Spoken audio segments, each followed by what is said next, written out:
la ruralité, c'est 22 millions de Français, 88% des communes. Le gros enjeu aujourd'hui, c'est le logement. La question du logement dans les ruralités, elle est intéressante parce que, à la fois dans les politiques nationales du logement à certains égards, mais aussi dans certains discours qu'on peut entendre, notamment médiatiques, il y a un peu cette idée que finalement dans les campagnes, le marché est moins tendu, l'accès au logement serait plus simple. Tous les acteurs du logement dans les campagnes pourront dire qu'au contraire, la réalité derrière ça, elle est beaucoup plus complexe.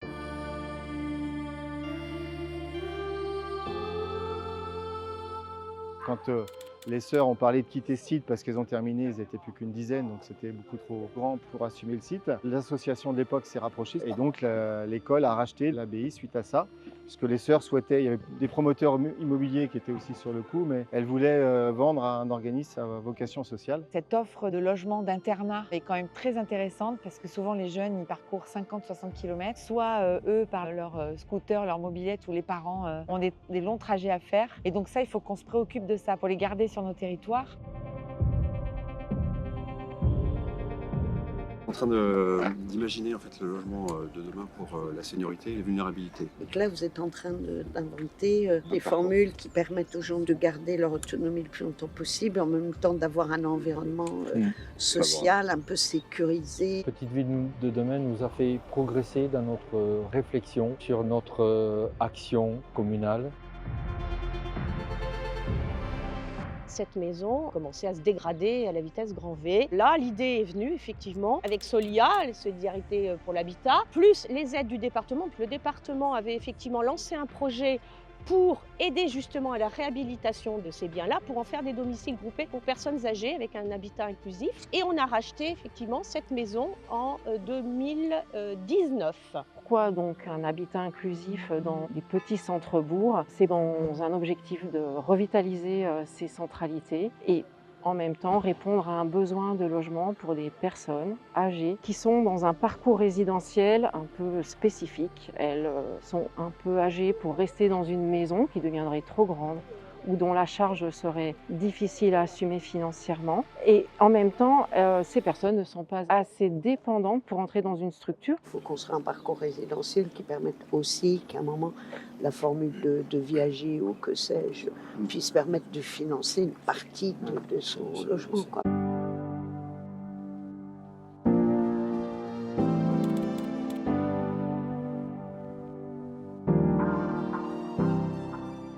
On a eu un basculement.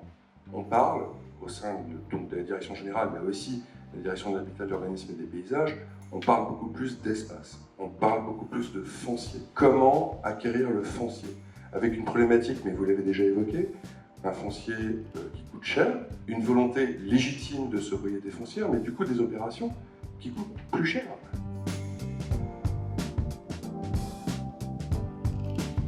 On peut voir quand on parle de logement en ruralité, c'est la difficulté pour les communes de trouver des opérateurs pour porter les projets, notamment sur des questions d'équilibre financier, mais aussi pour adapter l'existant à notamment au vieillissement de la population, à avoir des logements qui soient adaptés aux usages et attractifs dans les nouveaux besoins de ces populations sur le territoire.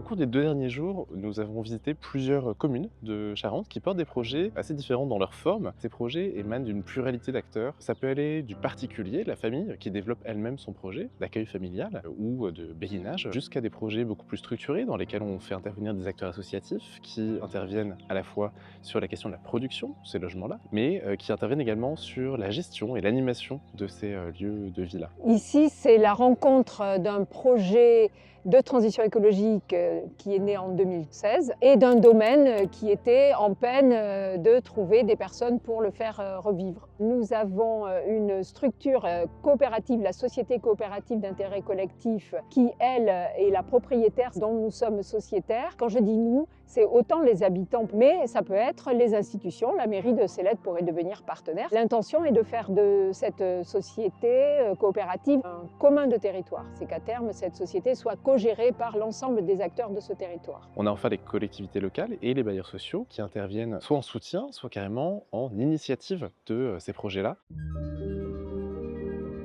On On est à Salle de Barbezieux et nous visitons un projet de création d'un village senior qui est porté par la municipalité de Salle de Barbezieux. C'est le 36e département que je visite et partout j'ai vu des choses inventées par les élus et donc il faut qu'on soit fiers de cette ruralité. L'intérêt de ce projet, c'est vraiment de pouvoir ramener au centre du bourg des personnes vieillissantes qui vont pouvoir mutualiser des fonctions, lutter contre la solitude et avoir un certain lien social, le tout lié à un futur local associatif intergénérationnel qui va être aussi créé dans le bourg. Ce projet, il est lauréat d'un autre programme porté par le groupement d'intérêt public l'Europe des projets architecturaux et urbains qui s'appelle Engagé pour la qualité du logement de demain, qui est un programme de production de logements et d'expérimentation sur la qualité du logement. Et il y a au sein de ces 97 projets lauréats sur l'ensemble du territoire français, une vingtaine qui sont sur des territoires ruraux, dont celui de Salle de Barbezieux. Quand on crée ce type de logement, il faut qu'il soit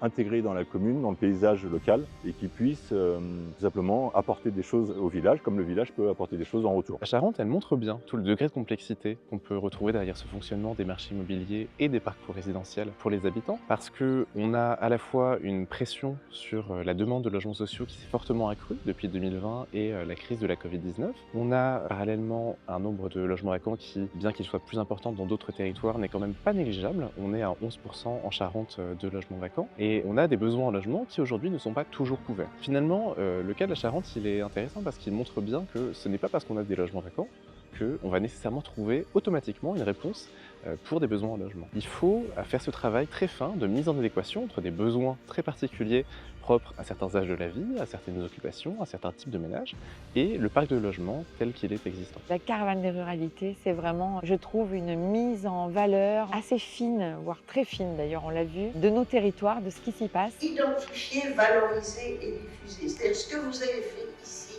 on le partage et nous on va emporter votre modèle. Et l'idée c'est de le diffuser pour montrer à tous les territoires que les choses sont possibles dès lors qu'on les entreprend avec intelligence, avec force, avec du sens et que l'État est auprès de vous.